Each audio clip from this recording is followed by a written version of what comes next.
하나님 말씀 출애굽기 20장 14절 말씀 한 절 보겠습니다. 우리 다 같이 한 목소리로 1조 시작. 간음하지 말라.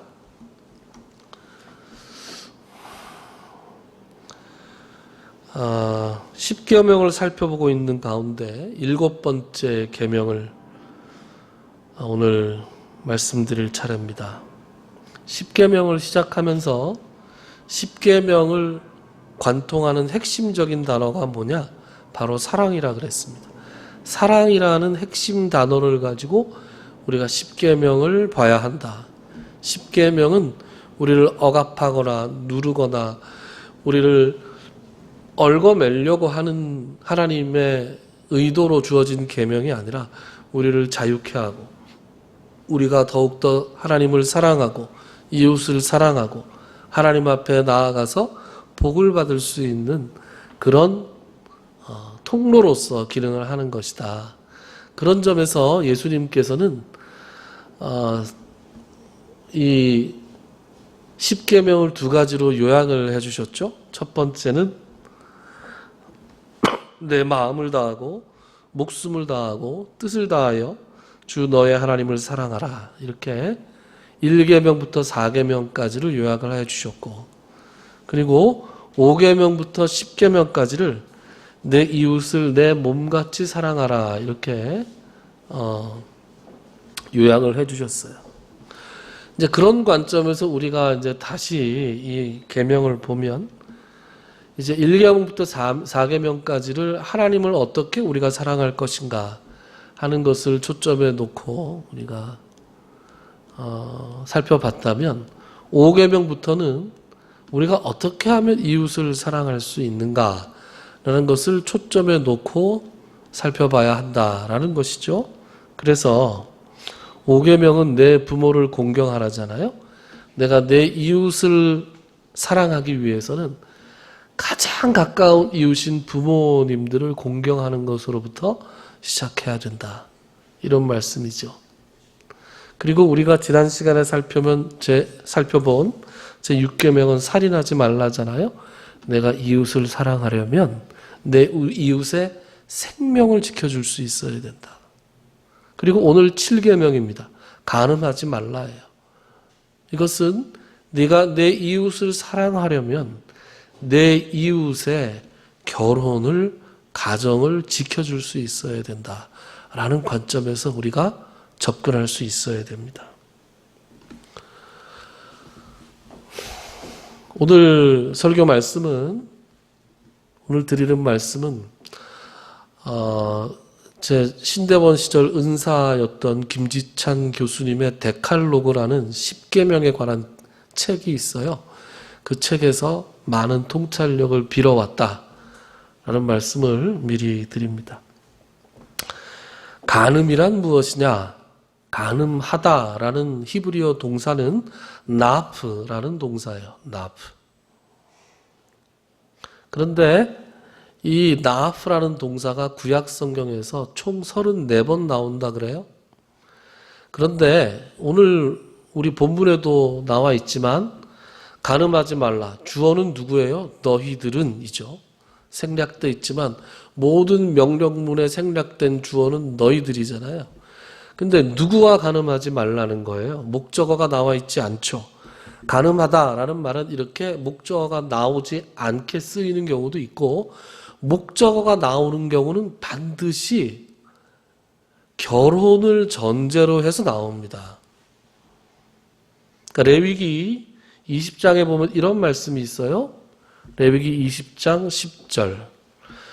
누구든지 남의 아내와 간음하는 자, 곧 그의 이웃의 아내와 간음하는 자는 그 간부와 음부를 반드시 죽일지니라. 이런 말씀이 있습니다. 나하프라는 동사가 34번 쓰인 것 중에서 지금 4번을, 이 한 구절에 4번을 쓰고 있어요. 첫 번째, 남의 아내와 간음하는 자. 이 간음하다가 나프. 그의 이웃의 아내와 간음하는 자, 나프. 간부, 간음하는 남자. 음부, 간음하는 여자. 이래서 나프라는 동사가 4번 쓰이고 있습니다. 그런데 이것을 보면 반드시 결혼이라는 것을 전제로 해서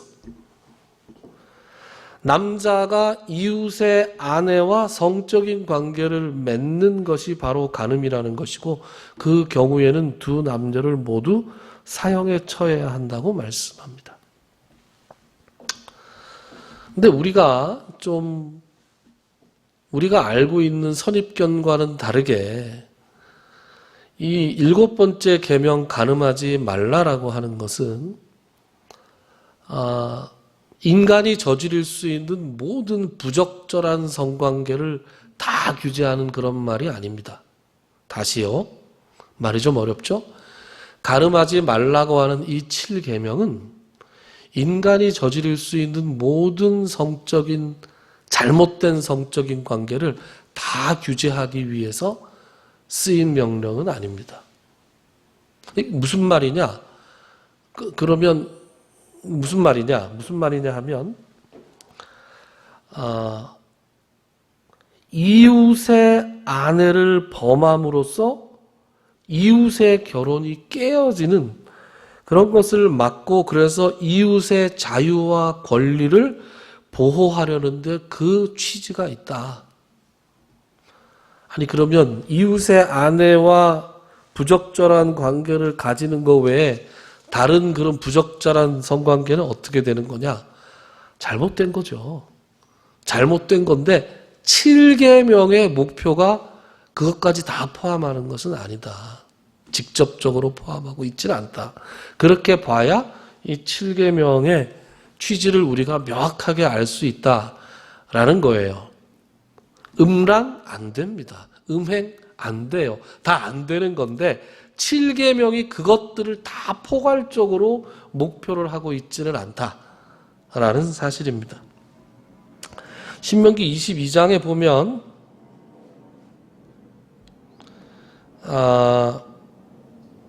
현대인들이 생각하는 간음과 이 당시에, 그러니까 지금으로부터 한 4,000년쯤 전에, 3,500년쯤 전에 고대 이스라엘 사회에 살던 그 사람들, 그 시대 배경에서 간음이 어떻게 좀 다른가, 조금 다르게 이해되고 있습니다. 현대인들은 왜 간음을 하지 말아야 된다고 생각합니까? 내 가정이 깨지기 때문이에요. 내가 간음을 하면 내 가정이 깨지고 내 결혼이 망가지기 때문에 간음을 하지 말아야지라고 생각하는 경향이 좀 짙은데, 하나님께서 간음하지 말라고 하실 땐 내 이웃의 가정과 결혼이 깨진다는 거예요. 그러니까 내 이웃을 사랑하라라는 명령 가운데 하나가 내 이웃의 가정과 결혼을 지켜주라는 거예요. 그 방법이 뭐예요? 내 이웃의 아내와 무슨 관계를 가지지 말라는 거예요. 조금 다르죠? 신명기 22장 22절부터 29절까지의 말씀을 보면 신명기가, 모세 오경이 이 문제를 어떻게 접근하는지가 조금 보입니다. 한번 보시죠. 제가 한 절 한 절 읽어가면서 좀 설명을 할 테니까 이 화면을 잠깐 고정을 좀 시켜주십시오. 신명기 22장 22절부터 29절을 제가 읽겠습니다. 22절. 어떤 남자가 유부녀와 동침한 것이 드러나거든 그 동침한 남자와 그 여자를 둘 다 죽여 이스라엘 중에 악을 제할지니라. 남자는 이게 유부남이든 총각이든 별 상관이 없어요. 왜냐하면 총각은 뭐 원래 괜찮은 거고, 유부남도 당시는 일부 다처제가 가능한 사회였기 때문에 남자가 결혼을 했느냐 안 했느냐는 지금 초점이 아닙니다. 그런데 남자가 그러니까 이웃의 아내와 동침을 했는데 서로 합의하에 했다. 그러면 둘 다 죽여라. 이거는 무슨 여지가 없다는 거예요. 그런데 23절 보면 조금 다릅니다.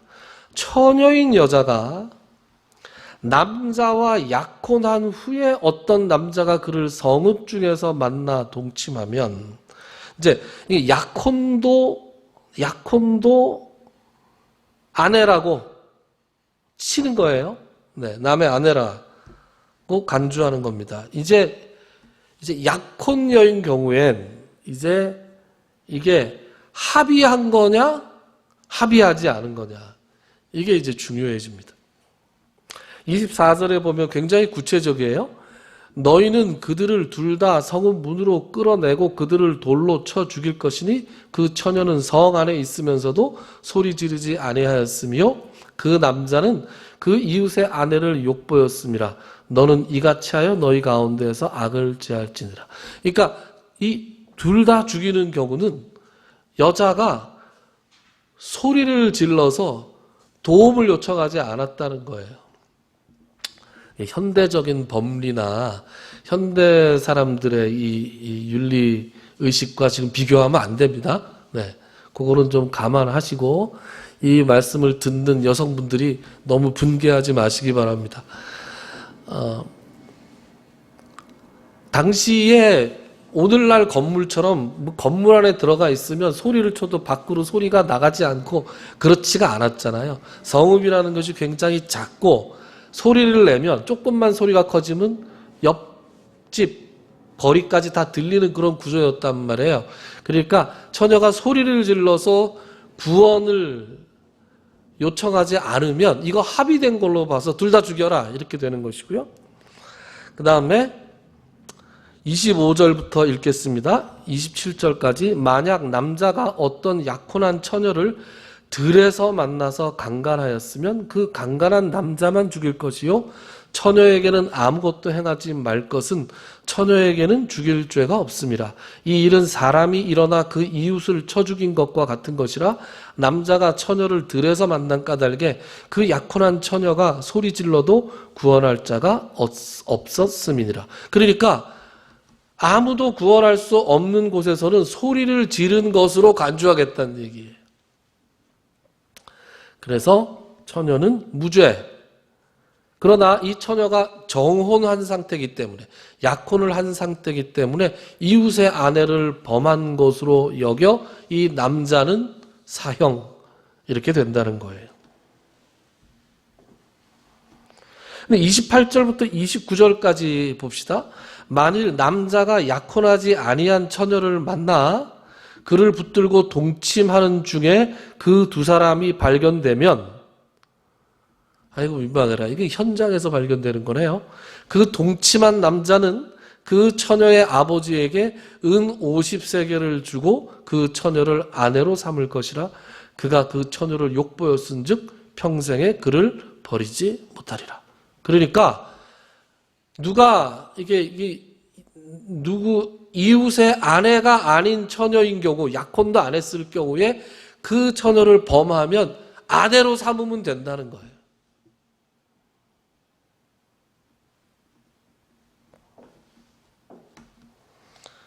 그러니까 성경이, 그러니까 이게 현대의 윤리와는 턱없이 맞지 않는 것이겠지만 당시의 윤리가 그랬다는 거고 우리 주어진 계명도 당시에 그 계명이 어떠한 상황 가운데 그 사람들의 그 의식 상태가 의식의 수준이 어떤 상태에서 주어졌느냐에 따라서 우리가 이해해야 그 하나님께서 주신 의도를 좀 더 정확하게 알 수가 있고 그래야 현대사회에도 적용이 가능하겠지요. 그러니까 간음을 적어도 모세오경이 어떠한 맥락에서 보고 있느냐라는 것은 분명합니다. 간음이라는 것은 결혼을 전제로 이웃의 아내와 성적인 관계를 맺는 것을 문제 삼는 것인데 이게 왜 그런 거라고요? 이웃의 결혼을 깨트리는 것이 되기 때문에 그렇다는 것입니다. 이런 연장선상에서 소위 말하는 매매춘과 간음은 그 책망하는 무게가, 정죄하는 무게가 다릅니다. 특히 잠언서에 보면 매매춘과 간음을 구분하고 있어요. 둘 다 나쁘죠. 둘 다 나쁜 건데 얼마나 어떻게 나쁜가를 잠언이 말하고 있습니다. 잠언 6장을 제가 찾겠습니다. 잠언 6장 26절부터 35절 말씀인데요. 이거 공동번역이라고 예전에 이 개신교와 카톨릭까지 다 합쳐, 지금은 카톨릭 성경이 따로 있습니다. 예전에 공동번역한 게 있어요. 공동번역이 좀 실감나게 번역을 한 것 같아서 제가 정신이 좀 번쩍 나라고 이거를 지금 읽겠습니다. 26절부터 35절 공동번역 같은 성경으로 읽으면 따로 해석할 필요도 없어요. 느낌이 팍팍 옵니다. 제가 읽을게요. 몸 파는 여자는 빵 한 덩어리로 살 수 있지만 탕녀는 내 귀중한 생명을 노린다. 불을 가슴에 안았는데 어찌 그 옷이 타지 않겠느냐. 숯불 위를 걸어가는데 어찌 그 발을 대지 않겠느냐. 남의 아내와 간통하는 자도 그리 된다. 남의 아내를 건드리는 자가 무사할 리 없다. 허기진 배를 채우려고 훔쳤다 해도 남의 것을 훔쳤으면 욕을 보게 마련이다. 만일 훔치다 들키면 7갑절, 아니 집에 있는 재물을 다 털어내어 갚아야 한다. 그처럼 남의 아내와 간통하는 것은 미련한 짓이다. 남의 아내를 범하는 것은 제 목숨을 끊는 짓이다. 맞아 터지고 멸시를 받으며 씻을 수 없는 수모를 받게 된다. 그 남편이 질투에 불타 안갚음하는 날엔 조금 더 사정을 보지 아니하리라. 어떤 보상을 해도 거들떠보지 않고 아무리 많은 위자료를 주어도 화를 풀지 않으리라. 느낌이 팍 오게 번역을 해놨죠. 여기서 26절에 보면 몸 파는 여자가 나오고 그 다음에 탕녀라는 표현이 나오는데 이 탕녀를 제대로 번역하면 이웃의 아내입니다. 그러니까 몸 파는 여자는 그 몸 파는 대가를 지불하면 되지만 이웃의 아내는 목숨을 걸고 만나야 된다는 겁니다.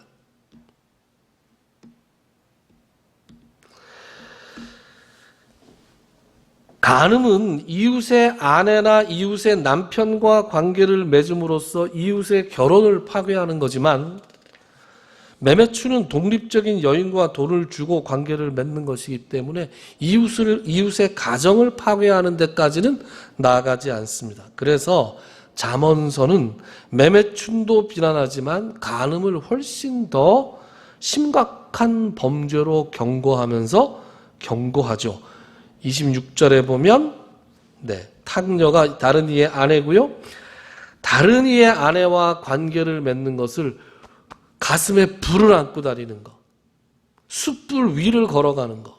그러니까 불을 가슴에 안았는데 어떻게 안 타겠냐. 숯불 위를 걸어가는데 어떻게 데이지 않겠느냐라고 얘기하면서 경고하고 있습니다. 결국 적나라한 표현들이 나오는데 33절에 보면 맞아 터지고 멸시를 받고 씻을 수 없는 수모를 받고 구약시대 같으면 결국 돌에 맞아 죽게 되죠.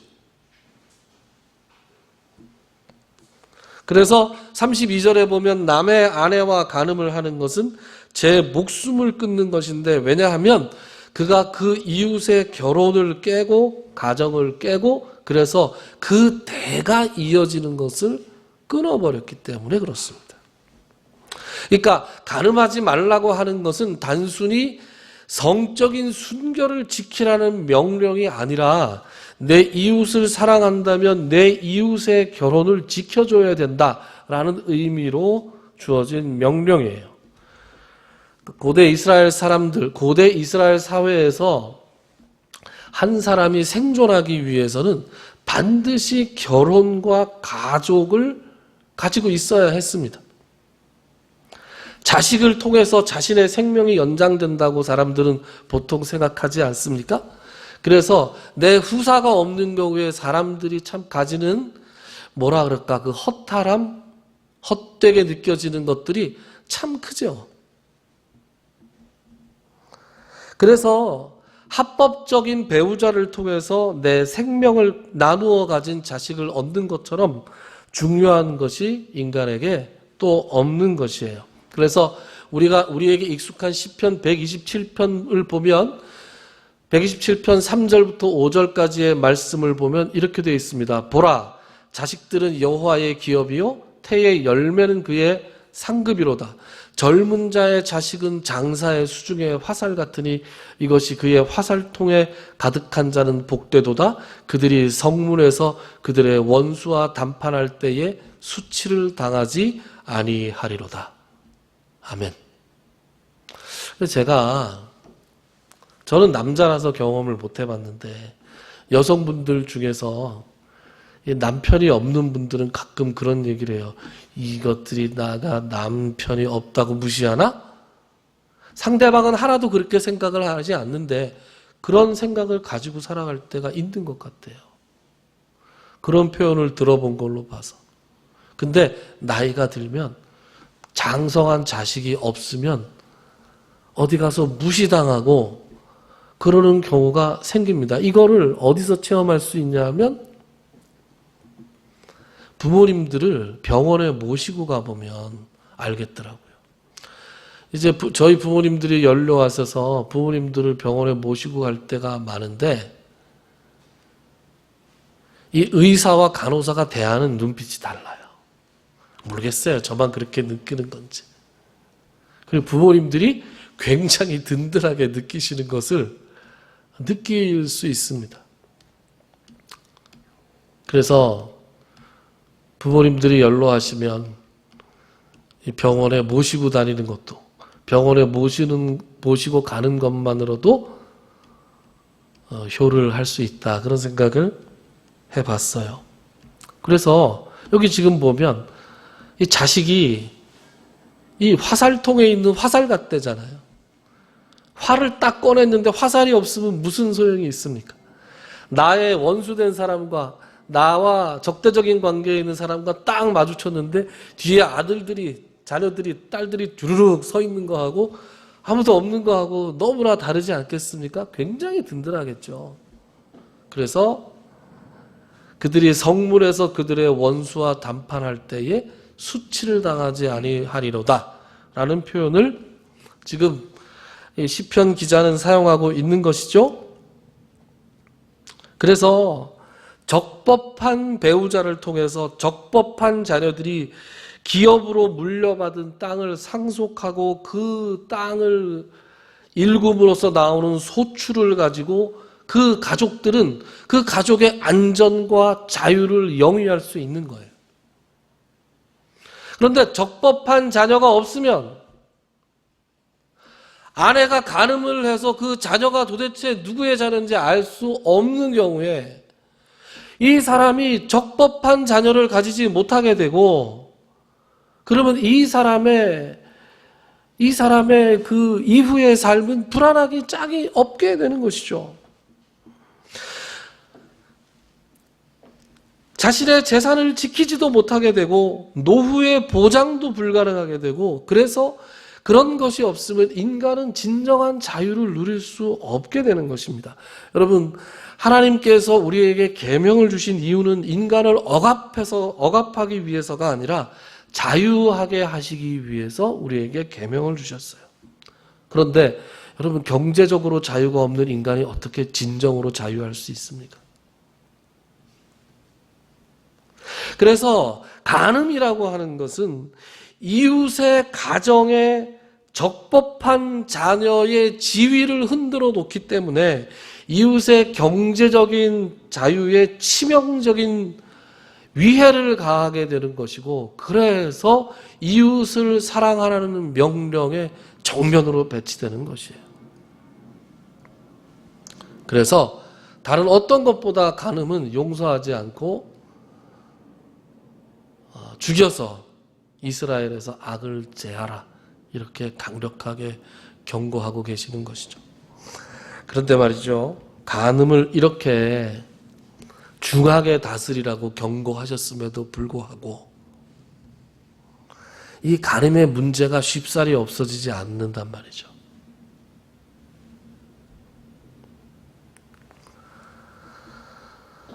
그래서 김지찬 교수님이 쓴 글에 보면 유대인들이 유대인들끼리 내려오는 전승에 이런 농담이 있다 그래요.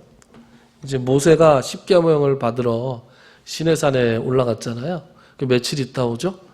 40일 만에 온다고 왔다 그러잖아요. 40일 동안 이제 모세를 기다렸던 이스라엘 백성들이 모세가 내려오자마자 무슨 소식을 가지고 오셨습니까? 이렇게 물었어요. 그랬더니 굿 뉴스 하나 있고 밴 뉴스 하나 있는데 좋은 뉴스 먼저 들을래? 나쁜 뉴스 하나 들을래? 그랬더니 좋은 소식부터 전해달라고. 하나님께서 우리에게 지켜야 될 계명을 10개밖에 안 주셨다네. 그래요? 10개만 지키면 되는 거예요? 그래, 몇백 개 될 줄 알았는데 10개밖에 안 돼. 그래서 다들 좋아했습니다. 나쁜 소식이 뭡니까? 그런데 간음하지 말라는 계명을 빼는데 실패했어.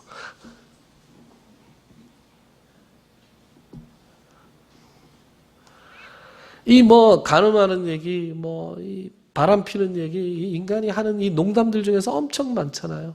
어떤 아기가 태어났는데 이 아기는 그 아기가 이렇게 호칭을 부르면 이렇게 죽는 그런 신비한 일이 일어났다는 거예요. 끔찍한 일이.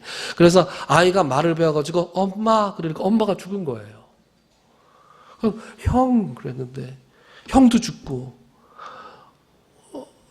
누나 그래 누나도 죽고 그랬다는 거예요. 그래서 아빠가 무서워서 이제 아빠 그럴까봐 옆집으로 도망가 있었는데 옆에 어디 피해 있었는데 애가 드디어 아빠라는 말을 배웠어요. 그래서 아빠 그랬더니 옆집 아저씨가 죽었다는 거 아니에요?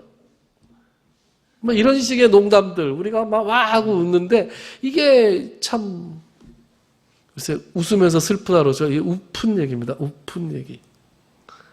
인간사에 이 간음의 문제가 쉽사리 떠나지 않는 것은 이 사랑이라는 미명하에 저질러지는 이 욕망의 게임들이 얼마나 이 강력한 힘을 가지고 있는가라는 것을 우리에게 반증하는 것이죠. 게다가 현대인들은 말이죠. 이 간음이 아니에요. 다른 말로 해야죠. 사랑이 죄가 아니라고 생각하는 경향이 좀 있어요.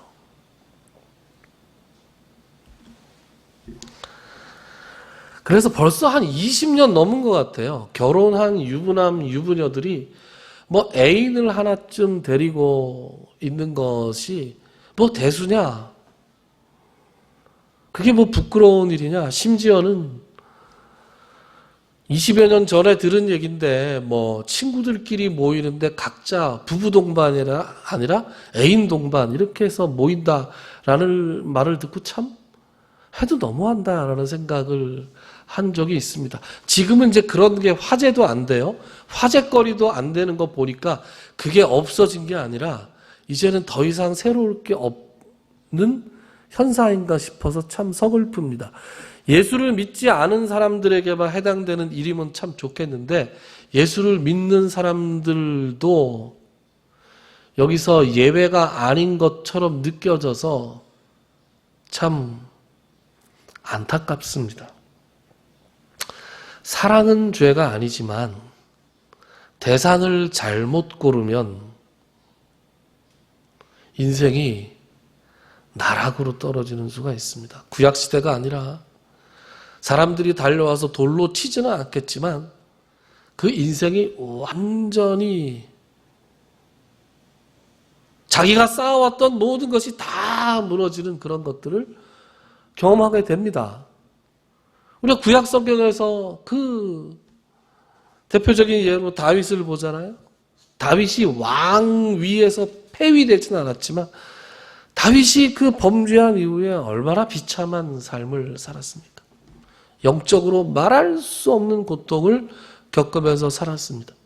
현대에 와서 뉴스를 통해서 들려오는 많은 얘기들 가운데 정말 저분이 저랬다고? 참 사회적으로도 명성이 있고 훌륭하신 분들이 한순간에 이 문제 때문에 나락으로 가는 것, 특히 그중에는 성직자들도 많이 포함되어 있는 것이 사실입니다. 그래서 예수님께서는 말이죠, 이 살인하지 말라라는 명령을 지난 시간에 심화해서 한 걸음 더 깊이 나아가서 말씀해 주신 것처럼 이 간음하지 말라라는 계명도 한 걸음 더 나가서 밝혀주셨죠. 그게 마태복음 5장에 나옵니다.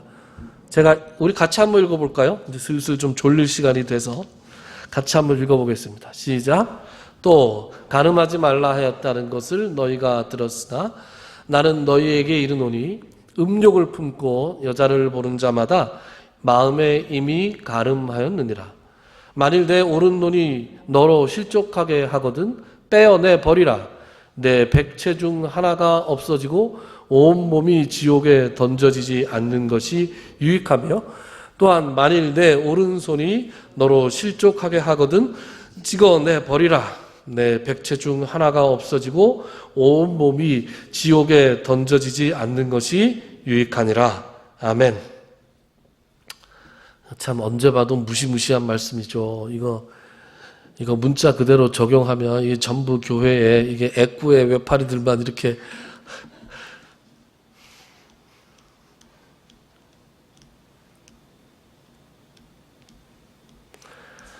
나와 있지 않을까 그런 생각을 합니다.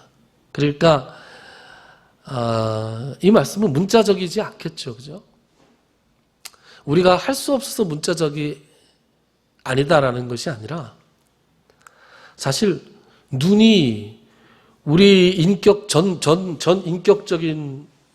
인격을 떠나 눈 하나만 범죄하는 법이 어디 있습니까? 내 의사와 상관없이 자동으로 손만 범죄하는 게 어디 있습니까? 그러니까 눈 하나 뽑아내고 손 하나 잘라낸다고 해서 해결될 문제가 아니죠.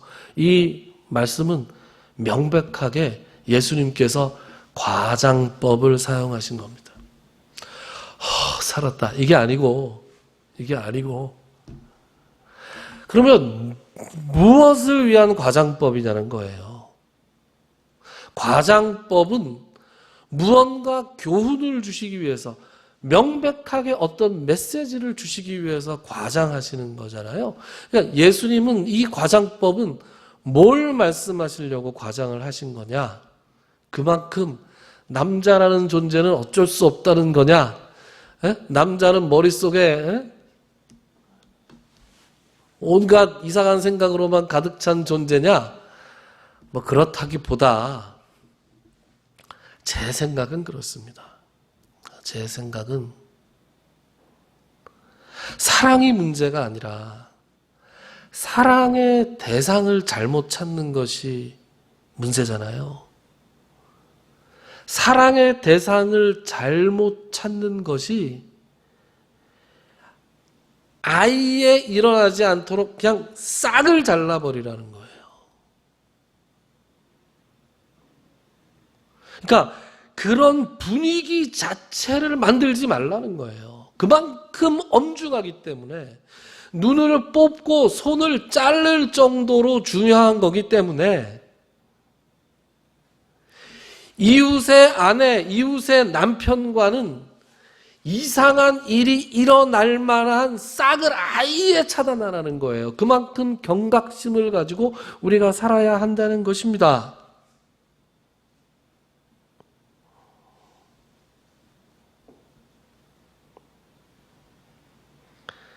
그래서 이웃의 배우자를 대할 때는 어렵게 대해야 되고요. 신중하게 대해야 되고 어느 정도 긴장을 늦추지 않고 대해야 됩니다. 어떤 감정의 싹이 터서 이렇게 잎사귀를 내고 뿌리를 내리고 할 그 여지를 주지 않도록 분위기를 만들어야 된다. 그리고 자신의 배우자에게 누가 될 만한 언행을 해서는 안 된다라는 그런 이렇게 마음의 철벽을 좀 치고 있어야 된다는 겁니다. 제가 말이죠. 이 아이들에게 영어를 가르치면서 제 교실에 CCTV를 설치해 놨거든요. 그러니까 제가 이렇게 앉아 있고 학생들이 이렇게 있잖아요. CCTV를 제 쪽으로 이렇게 해서 쫙 해서 전반적으로 교실이 쫙 다 잡히게 이렇게 CCTV를 설치해 놨습니다. 물론 이제 CCTV 설치 촬영 중이라고 밖에다가 딱 써붙여 놨어요. 그리고 이제 아이들 중에서도 오래 다니는 애들은 저거 뭐예요? 이렇게 물으면 CCTV야. 선생님은 다 보고 있어. 선생님 없을 때도 떠들면 안 돼. 이렇게 이제 엄포를 놓는 용도로도 제가 사용을 하지만 CCTV를 처음 설치할 때 제 의도는 그게 그런 용도가 아니었어요. 그 용도는 어떤 용도냐? 여학생들 때문에 제가 설치를 해놓은 거였어요. 지금도 설치되어 있습니다. 수업을 하다 보면 본의 아니게 1대1로 여학생들과 수업을 해야 되는 경우도 있거든요. 물론 이제 문제가 생기는 경우는 남자 어른이 이 어린 여학생에게 못된 짓을 하는 경우가 대부분이지만 더 많겠지만 가끔은 맹랑한 경우도 요즘 생기거든요. 그래서 그냥 야단을 쳤는데 공부 열심히 하라고 야단을 쳤는데 소리를 지르면서 뛰어나가면 어떡합니까?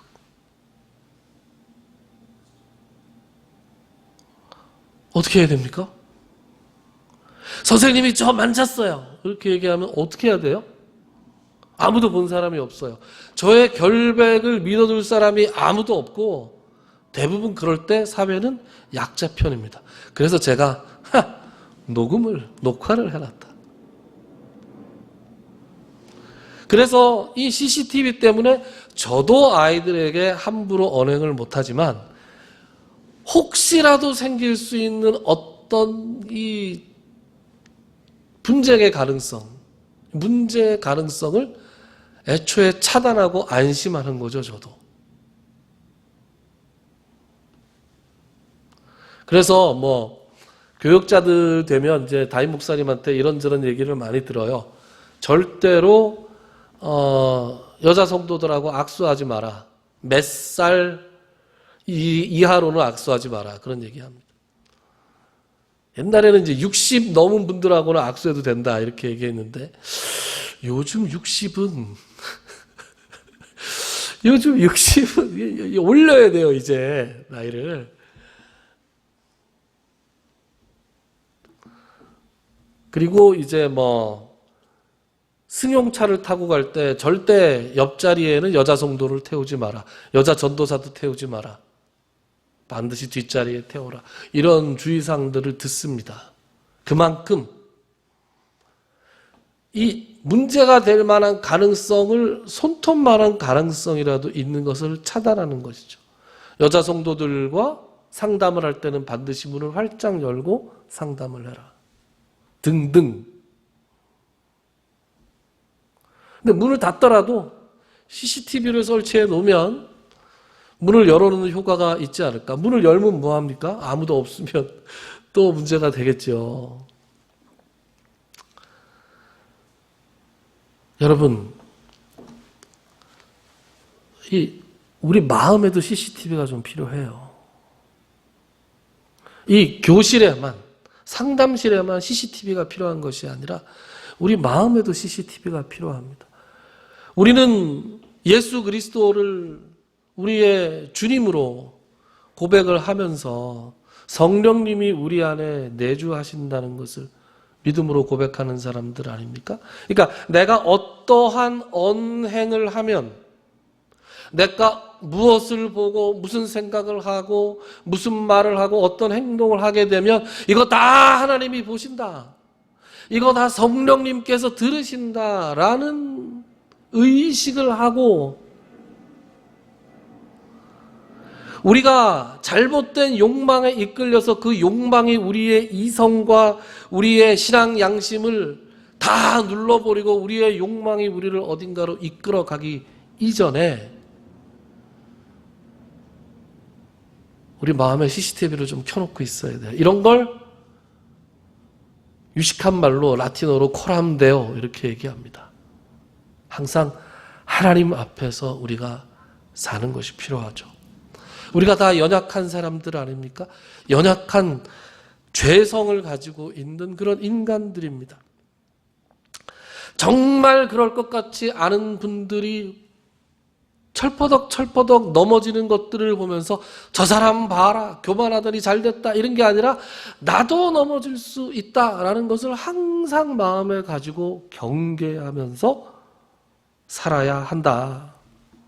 그런데 그러기 위해서 우리가 매일매일 우리 안에 내주하시는 성령님을 의식하지 않으면, 우리 성령님의 존재를 무시하면, 성령님의 말씀에 귀를 기울이지 않으면 우리는 어느 틈엔가 우리의 욕망에 이끌려 살게 되고 그 욕망은 우리를 어디로 데려갈지 알 수 없는 지경에 이르게 될 것입니다. 사도 바울은 그렇게 경고하죠. 이 경고로 말씀을 마무리하겠습니다. 그런즉 누구든지 선줄로 아는 자는 뭐 할까 조심하라고요? 넘어질까 조심하라. 아멘. 기도합시다.